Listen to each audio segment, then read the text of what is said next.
Pada zaman dahulu, penyiksaan ataupun pembunuhan mungkin adalah hal yang sudah sangat biasa. Karena pada zaman tersebut, belum ada undang-undang tentang hak asasi manusia atau perdamaian antar bangsa.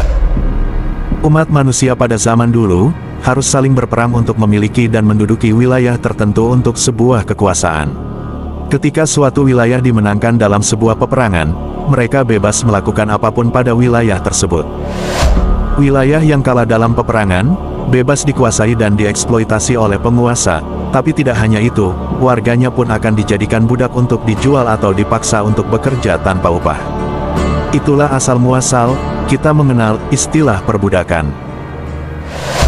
Saat para penguasa menjadikan mereka menjadi budak, mereka menyadari bahwa mereka bisa saja akan melakukan pemberontakan, atau tidak mau menuruti perintah.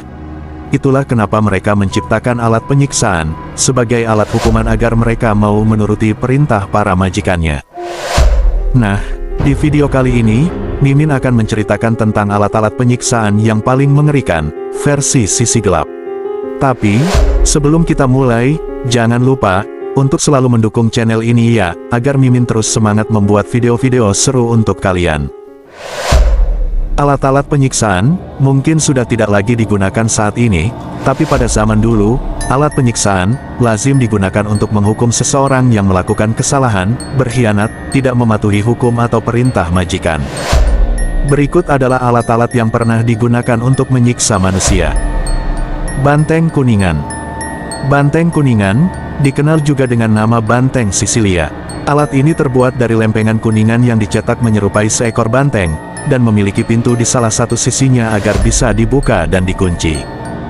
Korban yang akan disiksa, biasanya lidahnya akan dipotong terlebih dahulu, setelah itu, pintunya ditutup dan disegel. Kemudian mereka menyalakan api di bawahnya, sampai logamnya menjadi berwarna kuning.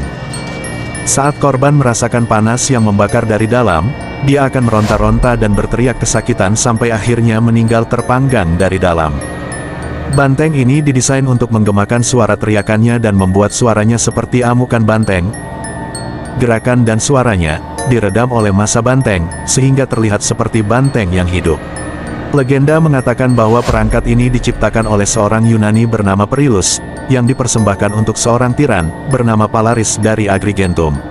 Perillus mengharapkan hadiah untuk hasil karyanya itu, akan tetapi, Perillus malah menjadi orang pertama yang ditempatkan di dalam banteng kuningan buatannya sendiri. Menurut beberapa sumber, Palaris sendiri akhirnya tewas dibunuh oleh rakyatnya sendiri karena tidak tahan dengan kekejamannya. Palaris tewas setelah disiksa dengan menggunakan banteng kuningan itu sendiri. Heretics Folk atau penyiksaan Garpu Bita. Garpu Bita atau garpu sesat, digunakan pada abad pertengahan terutama selama Inkuisisi Spanyol, yang berlangsung dari tahun 1478 hingga 1834. Alat ini, terdiri dari dua garpu yang saling menempel, yang menembus daging di bawah dagu di satu ujung, dan dada bagian atas di ujung lainnya. Korban digantung di atap atau digantung agar dia tidak bisa tidur.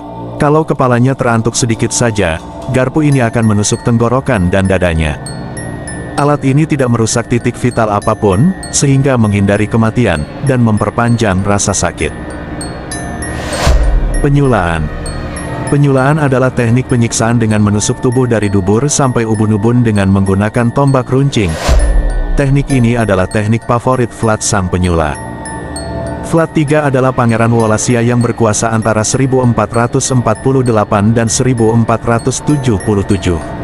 Ia lahir di Sigisoara, sebagai putra kedua dari Vlad Dracul, penguasa Wallachia sejak 1436. Proses hukuman mati seperti itu tergolong sebagai hukuman paling keji dalam sejarah. Ketika terhukum ditusuk dengan tombak runcing, tubuh korban akan menjadi terbelah sebagian atau seluruhnya. Vlad the Impaler memiliki reputasi kekejaman dan kesadisan yang tersebar luas selama dan setelah masa hidupnya. Korban yang akan disiksa, awalnya dipaksa untuk duduk di tiang yang tajam dan tebal. Saat tiang ini ditegakkan, korban dibiarkan meluncur turun karena berat badannya.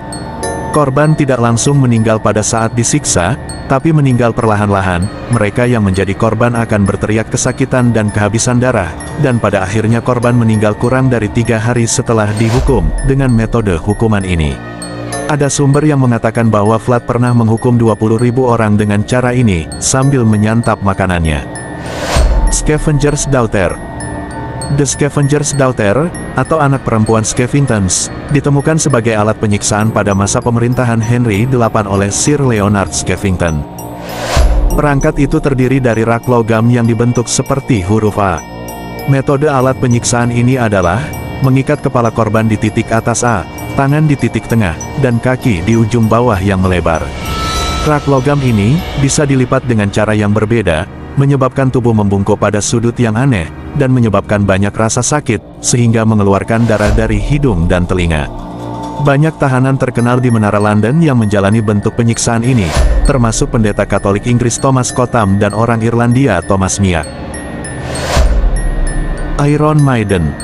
Iron Maiden adalah alat penyiksa terbuat dari besi, berbentuk tabung dengan engsel di depannya yang dipenuhi dengan paku di dalamnya.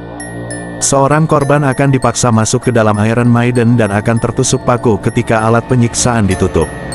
Benda ini memiliki semacam jendela kecil yang dapat ditutup dan dibuka, sehingga penyiksa bisa menginterogasi si korban, menyiksa atau menusukkan benda tajam seperti pisau, duri atau paku ke tubuhnya. Korban yang dihukum akan kehilangan darah secara cepat, dan perlahan-lahan melemah karena kehilangan darah, atau kemungkinan sesak napas. Iron Maiden adalah alat penyiksaan yang diyakini telah digunakan di Eropa selama abad pertengahan.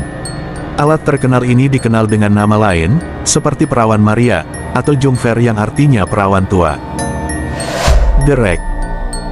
Derek adalah alat penyiksaan yang terdiri dari bingkai persegi panjang, biasanya berbahan kayu, dengan posisi sedikit terangkat dari tanah, dengan roda gigi di salah satu atau kedua ujungnya. Pergelangan kaki korban diikat ke salah satu gelinding dan pergelangan tangan dirantai ke gelinding lainnya. Saat interogasi berlangsung, mekanisme pegangan dan recet yang dipasang pada gelinding atas digunakan untuk menarik rantai secara bertahap, perlahan-lahan meningkatkan ketegangan pada bahu, pinggul, lutut, dan siku tahanan dan menyebabkan rasa sakit yang luar biasa. Salah satu aspek mengerikan dari proses peregangan oleh alat penyiksaan ini adalah suara letupan keras yang dihasilkan oleh patahnya tulang rawan, ligamen atau tulang-tulang korban. Penyiksaan derek juga memungkinkan dilakukannya siksaan lebih lanjut secara bersamaan, biasanya dengan membakar panggul mereka dengan obor panas atau lilin atau menggunakan penjepit yang dibuat dengan pegangan kasar khusus untuk merobek kuku jari tangan dan kaki, atau menempatkan kepingan kecil batu bara panas merah di antara jari-jari kaki mereka. Judas Cradle. Salah satu perangkat yang paling brutal dan paling umum digunakan di Eropa abad pertengahan, yaitu Judas Cradle yang juga dikenal dengan nama alternatif Judas Chair dan Guided Cradle. Perangkat itu ditemukan di Spanyol abad ke-16 ketika institusi inkuisisi tersebar luas. Judas Cradle adalah kursi berbentuk piramida dari kayu atau logam tempat korban diletakkan di atasnya. Tangan dan kaki mereka akan diikat, sehingga beban tidak bisa dipindahkan. Kaki korban biasanya diikat satu sama lain untuk menambah rasa sakit setiap kali ada gerakan kaki.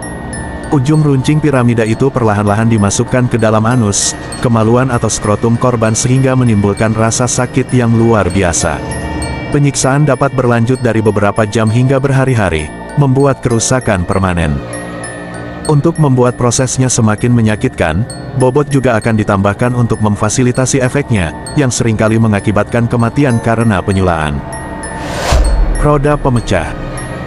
Roda pemecah adalah metode penyiksaan yang digunakan untuk eksekusi publik, terutama di Eropa, sejak abad pertengahan hingga awal periode modern. Alat ini digunakan untuk membunuh korban pelan-pelan. Pertama-tama, tangan dan kaki korban diikat ke roda kayu besar. Roda itu diputar-putar sembari algojo memukul tangan dan kaki korban dengan palu besar. Setelah tulang-tulangnya hancur, korban dibiarkan diikat di roda sampai meninggal atau ditempatkan di tiang tinggi supaya burung-burung bisa memakan kulitnya hidup-hidup. Head crusher atau penghancur kepala. Perangkat logam ini menampilkan pelat yang berada di bawah rahang korban, yang dihubungkan dengan bingkai ke penutup kepala. Saat melakukan penyiksaan, algojo perlahan-lahan memutar pegangannya, sehingga celah antara tutup kepala dan pelat akan semakin menyempit dan menghancurkan tengkorak, termasuk gigi, rahang bawah dan tulang wajah, bahkan mata korban bisa sampai keluar dari rongganya dan pada akhirnya korban meninggal perlahan. Perobek payudara. Perobek payudara adalah alat penyiksaan yang terbuat dari besi yang dipanaskan untuk merobek jaringan payudara wanita yang melakukan kesalahan. Alat ini dirancang khusus untuk wanita dan kemungkinan sudah ada di Jerman sejak abad ke-16 hingga abad ke-19. Alat tersebut digunakan khusus pada wanita yang telah melakukan perzinahan atau yang melakukan aborsi. Penyiksa akan memanaskan cakar besi perobek payudara tersebut dan ditancapkan di payudara korban. Lalu penyiksa perlahan akan memutar dan menarik jaringan payudaranya hingga benar-benar robek. Siksaan ini menyebabkan korban kehabisan darah dan mengakibatkan korban meninggal. Jika dia selamat, dadanya yang rusak akan meninggalkan bekas seumur hidup dan dia tidak akan bisa lagi menyusui anak-anaknya di masa depan. Sadis banget ya, gimana menurut kalian? Beruntung kita sekarang hidup di zaman modern yang menjunjung hak asasi manusia, jadi kita tidak perlu mengalami hal seperti itu. Gak kebayang ya, kalau alat tersebut masih ada. Nah, itulah alat-alat penyiksaan paling sadis versi sisi gelap. Tetap dukung channel ini ya, dan kita bertemu lagi di video selanjutnya.